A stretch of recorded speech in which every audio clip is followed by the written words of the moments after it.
Deepak asked me to very briefly summarize to you the key ideas of a book I recently published with the cheeky title of Why Materialism Is Baloney.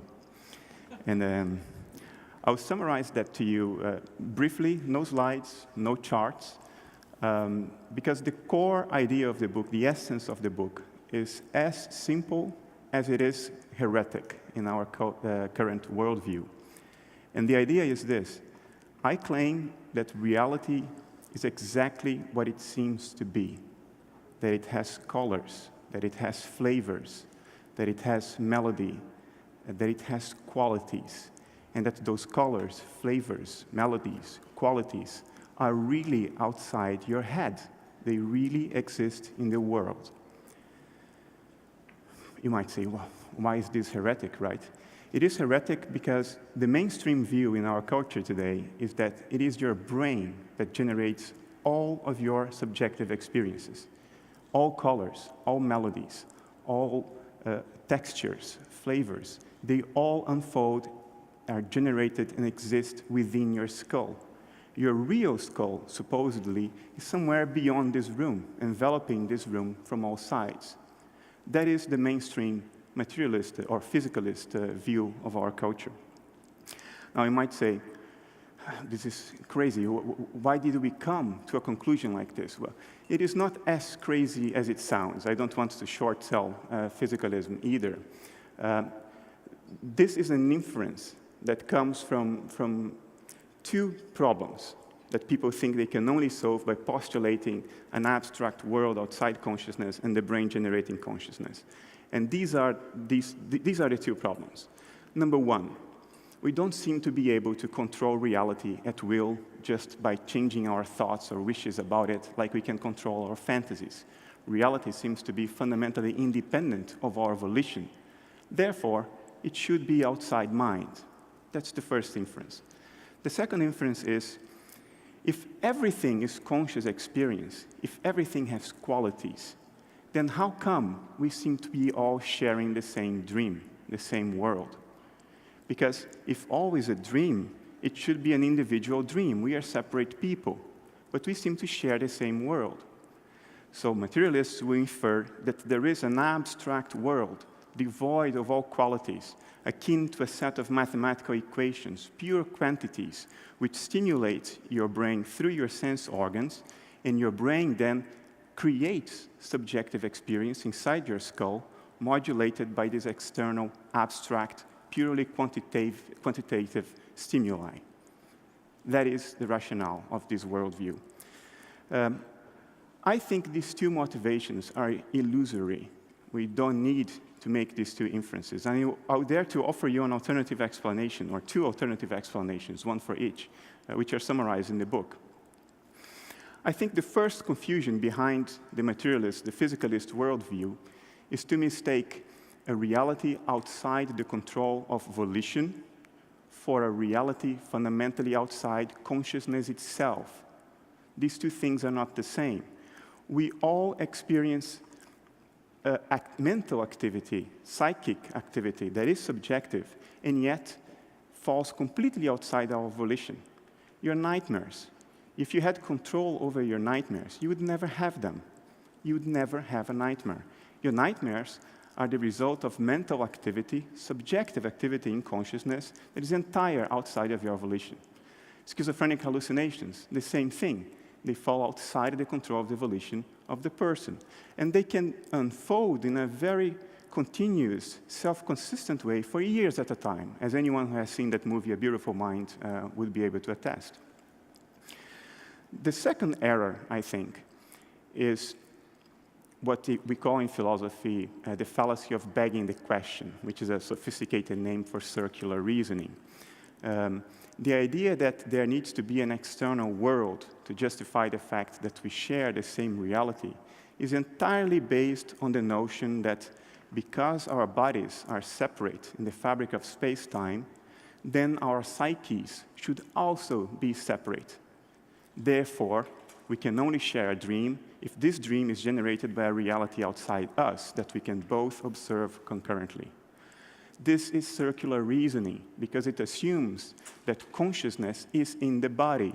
So if bodies are separate, consciousnesses or psyches should be also separate. Well, this is precisely the point in contention. You cannot argue for this point by assuming it in the first place. That's circular reasoning. If all reality is in consciousness, in other words, if reality really has qualities, colors, melodies, flavors, then obviously it is the body-brain system that is in consciousness, not consciousness in the body-brain system. Therefore, the fact that our bodies are separate in the fabric of consciousness does not mean that our psyches, our minds, are fundamentally separate. The fact that we seem to experience reality centered in the locus of our body does not mean either that consciousness is in the body. We all have examples of this that we experience ourselves. When you dream, you have a dreamed up body. You experience the dream centered in that body, through that body. Yet, obviously, your dream body is in your consciousness, your dreaming consciousness, not your consciousness in your dreamed up body. You see, if reality is in consciousness, there is nothing preventing the hypothesis, which is very reasonable and non-inflationary, that there is a segment of our psyches, an obfuscated segment of our psyches, like the segment that generates our nightly dreams, which is common to us all. Like the roots of a tree, it's like the branches of a tree, the separate branches of a tree unify at the roots. Maybe our psyches unify at its deepest, most obfuscated, quote-unquote, unconscious level. Unconscious is a misnomer. I would call it obfuscated consciousness.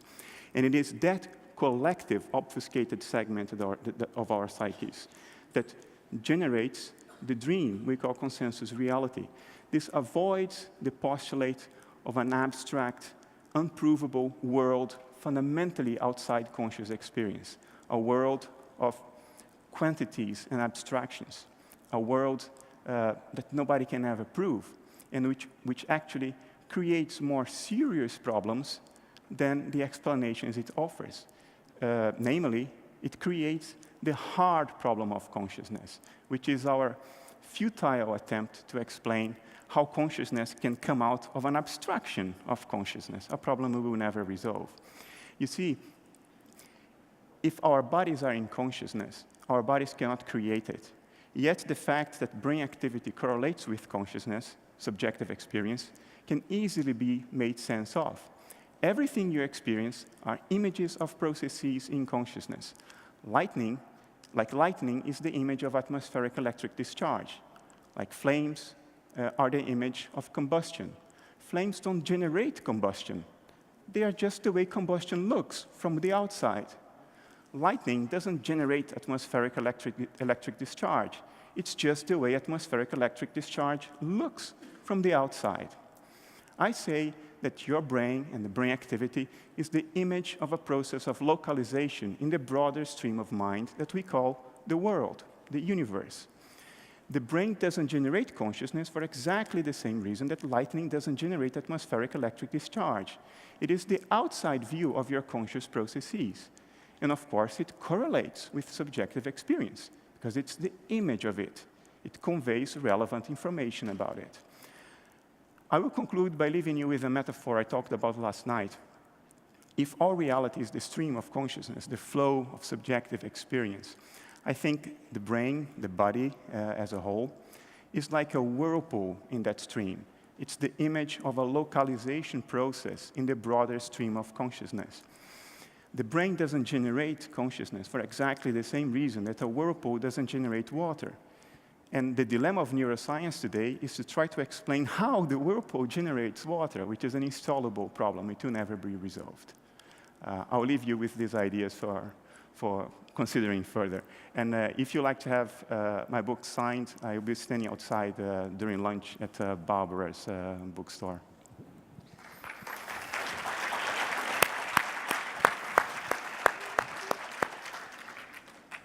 I wrote a book of fiction about 2 years ago. It's called God, A Story of Revelation. And it tracks the history of God from the Old Testament right to Einstein. And the idea came to me because I read in the New York Times an article that was published in the year 1930, before the war broke out, where Einstein met the Indian poet Tagore in Potsdam, in Germany. Tagore was a Nobel laureate. He had won the Nobel Prize in the year 1928, I believe. Einstein had won it before. And so Einstein invited Tagore to his home to meet him. And when Tagore entered his home, Einstein quoted a poem that Tagore had written, and that poem is beautiful. It's the same stream of life that runs through my veins, runs through the world and dances in rhythmic measure. And he quoted the whole poem.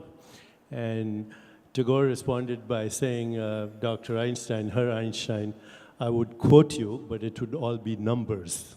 And that's how the conversation started. But the gist of the argument was what you're talking about. Einstein, as we heard yesterday, was a realist. But realist, as defined in physics, is an observer-independent real world, which is actually a metaphysical idea and not a scientific idea. But he was a realist in those terms. And the argument basically centered around, is the cosmos we observe is what it is, or an experience in human consciousness? And they argued about it, and finally Einstein semi-conceded. But that argument is still going on. What we are saying is the scientific universe is the universe of the scientific human being. It's not absolute. Absolutely. A lot of science today is, well, it is perfectly fair that science be largely dependent on inferences. The problem is when you start making metaphysical inferences in science. My idealistic view of science is that it is a methodology for studying the patterns and regularities of nature. Very valuable, very important in that sense. But when you load those models, those patterns and regularities with a metaphysical interpretation, that's philosophy. That's no longer science. And it may limit the scope of science in the sense that it precludes you from exploring certain avenues that you a priori consider impossible. Bernardo Kastrup, thank you. Thank you.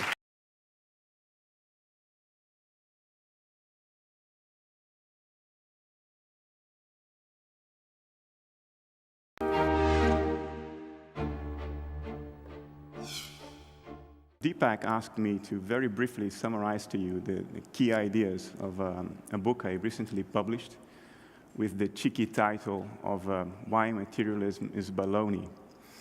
And I'll summarize that to you briefly, no slides, no charts, because the core idea of the book, the essence of the book, is as simple as it is here, that it has qualities, and that those colors, flavors, melodies, qualities are really outside your head. They really exist in the world. You might say, well, why is this heretic in our current worldview? And the idea is this.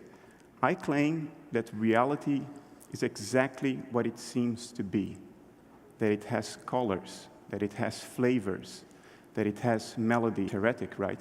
It is heretic because the mainstream view in our culture today is that it is your brain that generates all of your subjective experiences.